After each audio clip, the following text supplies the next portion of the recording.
No vídeo anterior, a gente já começou a problematização, né? A gente provou que as doenças sexualmente transmissíveis entre os jovens são um problema. Só que não adianta nada falar da existência de um problema, o Enem exige que você resolva o problema. E é por isso que a gente vai para o nosso último parágrafo. No quarto parágrafo, para quem faz 4 parágrafos, ou no quinto parágrafo, quem tem o hábito de fazer 5, a gente vai fazer a nossa proposta de intervenção. Eu pensaria... E quem chegou agora? Ah, verdade, gente, eu tenho que falar sobre isso. Se você não assistiu os outros 3 vídeos, não sei o que você está fazendo aqui, você precisa assistir o início da playlist para chegar aqui neste tema, beleza? Então a gente está lá na proposta de intervenção, eu sugeriria para vocês pelo menos 3 agentes diferentes.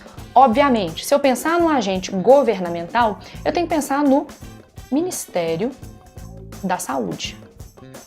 Depende, óbvio, das causas que você colocou no seu segundo parágrafo.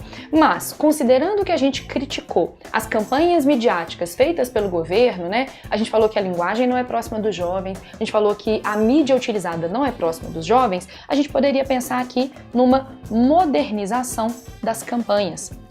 Essa modernização das campanhas informativas, das campanhas de conscientização, passaria pela utilização das redes sociais, que são mídias que funcionam melhor para o público jovem, a adoção, por exemplo, de ídolos da juventude brasileira, pelo fato da juventude gostar muito de copiar modelos, então a gente pensaria numa celebridade que tem uma identificação com esse público, e por último, eu pensaria também na linguagem, esse aspecto mais doutrinador, mais sério, mais autoritário, não funciona com o jovem. Então a adoção de uma linguagem mais próxima, mais intimista, mais informal, tende a convencer o jovem um pouquinho melhor.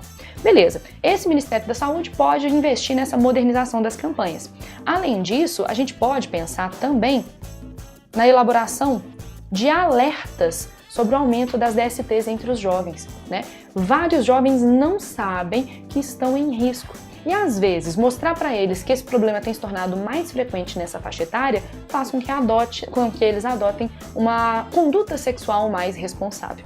A gente poderia pensar também, por último, em campanhas de diagnóstico especialmente voltadas para os jovens, né? A gente tem vários centros de referência em ISTs e DSTs no Brasil, nas principais cidades. A gente poderia ter campanhas específicas focando nesse público, incentivando que eles sejam diagnosticados. É só a partir do diagnóstico que a gente pode fazer o tratamento.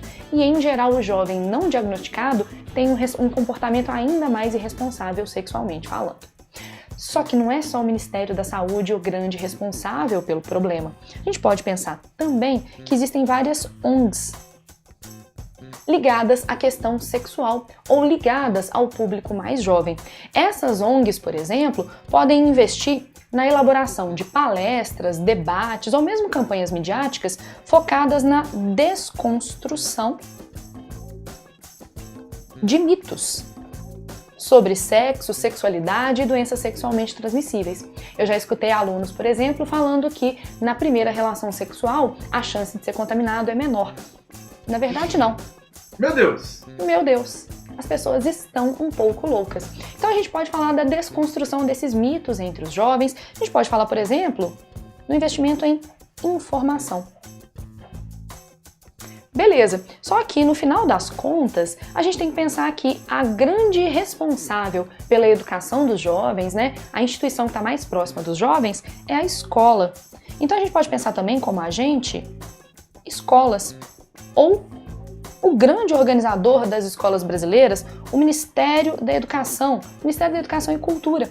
Então a gente pode propor dentro das escolas brasileiras debates e palestras realizados por sexólogos, psicólogos, assistentes sociais, para mostrar para esse grupo em específico o risco do comportamento sexual desprotegido. Além disso, a gente pode, dentro das aulas, por exemplo, de biologia e de sociologia, o Rodrigo está colocando a mão aqui porque ele é professor de biologia, né, gente? Nas aulas de biologia e de sociologia, a discussão sobre as DSTs e as ISTs. Lembra, não é um problema só puramente biológico. Ok, o aluno tem que ter essas informações, mas lembra, é um aspecto que é um tabu. Então a sociologia poderia discutir esse aspecto. Até mesmo a história poderia dar umas contribuições.